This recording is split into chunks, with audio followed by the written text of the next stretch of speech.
আসসালামু আলাইকুম, শুভ সকাল। সবাইকে স্বাগত জানাচ্ছি আমার দেশ লিড নিউজে। সঙ্গে আছি তামান্না মিনহাজ। আমাদের আজকের লিড নিউজের শিরোনাম, 13ই নভেম্বর ঢাকাকে নরক বানানোর ষড়যন্ত্র আওয়ামী লীগের। নিউজটি লিখেছেন ওয়াসিম সিদ্দিকী। চলুন দর্শক, জেনে নেওয়া যাক লিড নিউজটির বিস্তারিত। ক্ষমতাচ্যুত প্রধানমন্ত্রী শেখ হাসিনার বিরুদ্ধে আন্তর্জাতিক অপরাধ ট্রাইব্যুনালে করা গণহত্যা মামলার রায় কবে হবে তা জানা যাবে 13ই নভেম্বর। ওই দিনকে কেন্দ্র করে বড় ধরনের নাশকতা ও বিশৃঙ্খলার নীল নকশা এঁকেছে তার দল কার্যক্রম নিষিদ্ধ আওয়ামী লীগ। তাদের লক্ষ্য সহিংস পরিস্থিতি তৈরি করে বিচার প্রক্রিয়া বাধাগ্রস্ত করা। এ পরিকল্পনা সমন্বয় করা হচ্ছে প্রতিবেশী দেশ ভারত থেকে। নিরাপত্তা সংশ্লিষ্ট সূত্রে জানা গেছে, ঢাকায় নাশকতা পরিকল্পনার মূল সমন্বয়ক হিসেবে দায়িত্ব দেওয়া হয়েছে ভারতে পলাতক সাবেক স্বরাষ্ট্রমন্ত্রী আসাদুজ্জামান খান কামালকে। তাকে কৌশলগত সব সহযোগিতা দেওয়ার জন্য দায়িত্ব দেওয়া হয়েছে এসবি সাবেক প্রধান, ভারতে পলাতক পুলিশের অতিরিক্ত আইজি মনিরুল ইসলাম এবং ডিএমপির পলাতক কমিশনার হাবিবুর রহমানকে। এসএসএফ এর সাবেক ডিজি ও সাবেক কিউএমজি লেফটেন্যান্ট জেনারেল অবসরপ্রাপ্ত মুজিবুর রহমান সহ একাধিক সেনা কর্মকর্তা এই প্রক্রিয়ার সঙ্গে যুক্ত রয়েছেন। সূত্র আরও জানায়, তাদের সঙ্গে সমন্বয় করে ঢাকায় অস্থিরতা তৈরির মিশন বাস্তবায়নের প্রস্তুতি নিচ্ছে পলাতক সাবেক ছাত্রলীগ সভাপতি লিয়াকত শিকদার, গাজীপুরের সাবেক মেয়র জাহাঙ্গীর আলম এবং যুবলীগ নেতা ইসমাইল চৌধুরী সম্রাট ওরফে ক্যাসিনো সম্রাট। এর লক্ষ্যে দেশের প্রত্যন্ত অঞ্চল থেকে বাছাইকৃত নেতাকর্মীদের ঢাকায় আনা হচ্ছে। জানা গেছে, বাংলাদেশ বিরোধী তৎপরতা চালাতে দিল্লিতে একটি অফিস নেওয়া হয়েছে। কলকাতায় অফিস নেওয়ার খবরও এর আগে গণমাধ্যমে এসেছে। পরিকল্পনাকারীরা সেখানে ভারতীয় গোয়েন্দা সংস্থা রয়ের সঙ্গে ঘনিষ্ঠ যোগাযোগ রেখে সব পরিকল্পনা বাস্তবায়ন করার কাজ চালাচ্ছে বলে বিশ্বস্ত সূত্রে তথ্য মিলেছে। সংশ্লিষ্ট সূত্র জানায়, হাসিনার প্রতি নেতাকর্মীদের আবেগকে কাজে লাগাতে চায় পরিকল্পনাকারীরা। এই আবেগকে পুঁজি করে তাদের 13ই নভেম্বর মাঠে নামানোর কৌশল নেওয়া হয়েছে। এর লক্ষ্যে সারা দেশে সন্ত্রাসী কর্মকাণ্ডে পারদর্শী এবং আওয়ামী লীগের কট্টর নেতাকর্মীদের ইতোমধ্যেই বাছাই করা হয়েছে। তাদের দেশের বিভিন্ন স্থানে প্রশিক্ষণও দেওয়া হচ্ছে। নিরাপত্তা সূত্রে জানা যায়, রাজধানীর অন্তত 5টি স্থানে নাশকতার ডিজিটাল প্রশিক্ষণ ও যোগাযোগ কৌশলের ট্রেনিং দেওয়া হয় বাছাই করা এসব ক্যাডারদের। এই প্রশিক্ষণ দেওয়ার ঘটনায় ইতোমধ্যে মেজর সাদেকুল হক সাদেককে গ্রেপ্তার করে বিচারের মুখোমুখি করেছে সেনাবাহিনী। গোপালগঞ্জে অনুকূল পরিবেশে প্রশিক্ষণের কিছু তথ্য পেয়েছে আইনশৃঙ্খলা বাহিনী। এর পরিপ্রেক্ষিতে দেশে অবস্থান করা কয়েকজন সাবেক ও বর্তমান পুলিশ কর্মকর্তার উপর নজরদারি বাড়াতে বলা হয়েছে। এর মধ্যে আইনশৃঙ্খলা বাহিনীতে লুকিয়ে থাকা ফ্যাসিবাদের দোসরদের ওপর নজরদারি বাড়ানো হয়েছে। আইনশৃঙ্খলা বাহিনীর সদস্যদের সঙ্গে কথা বলে জানা যায়, নাশকতায় আওয়ামী লীগ অবৈধ অস্ত্র ব্যবহারের ভয়ঙ্কর পরিকল্পনা করছে।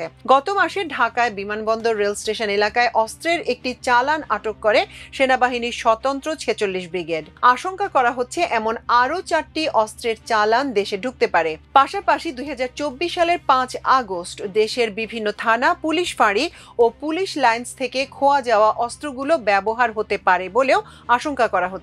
এমনকি আওয়ামী আমলে দলীয় বিবেচনায় মুজিববাদীদের যেসব অস্ত্রের লাইসেন্স দেওয়া হয়েছে সেগুলো এখনো জমা দেওয়া হয়নি। সেগুলো ব্যবহার নিয়েও শঙ্কা উড়িয়ে দেওয়া যাচ্ছে না।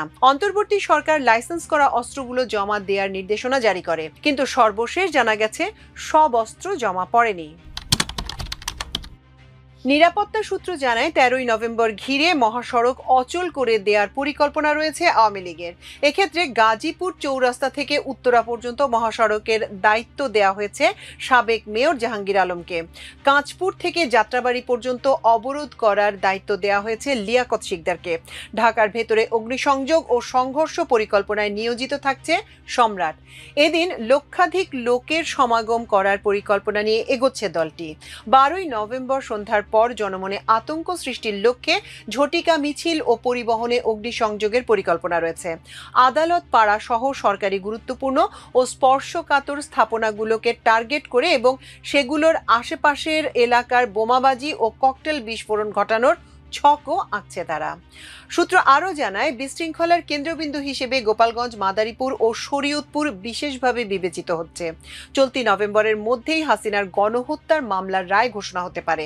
রায় ঘোষণা হলে এই অঞ্চলে বিশাল শোডাউন ও আন্দোলন হবে, যাতে আন্তর্জাতিক ও দেশি মিডিয়ায় দ্রুত প্রতিক্রিয়া সৃষ্টি হয়। টার্গেট করা হয়েছে বিদেশি মিডিয়া ও সোশ্যাল মিডিয়ার মাধ্যমে ভিডিও এবং সংবাদ প্রচার করার। এসব সংবাদ ও ভিডিওকে পুঁজি করে ভারতীয় এজেন্সি, ইউরোপ, আমেরিকার এস্টাবলিশমেন্টের দৃষ্টি আকর্ষণ করার চেষ্টা করা হবে। অন্তর্বর্তীকালীন সরকারকে ব্যর্থ হিসেবে প্রমাণ করার জন্য বহু চেষ্টা করা হয়েছে গত এক বছরে, যার প্রায় সবই বিফলে গেছে বলে মত সংশ্লিষ্টদের। এখন হাসিনার রায় ঘোষণাকে কেন্দ্র করে বিশৃঙ্খলা করতে চাইছে আওয়ামী লীগ।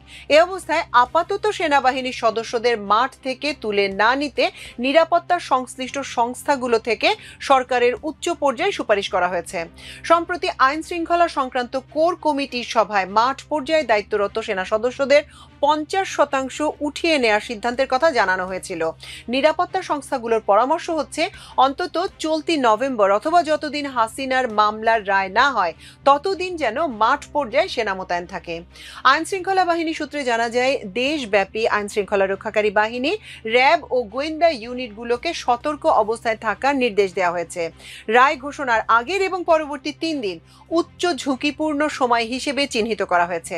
গোপালগঞ্জ, মাদারীপুর, শরীয়তপুর, নারায়ণগঞ্জ ও গাজীপুরে সেনা এবং বিজিবি যৌথ টহল দেবে।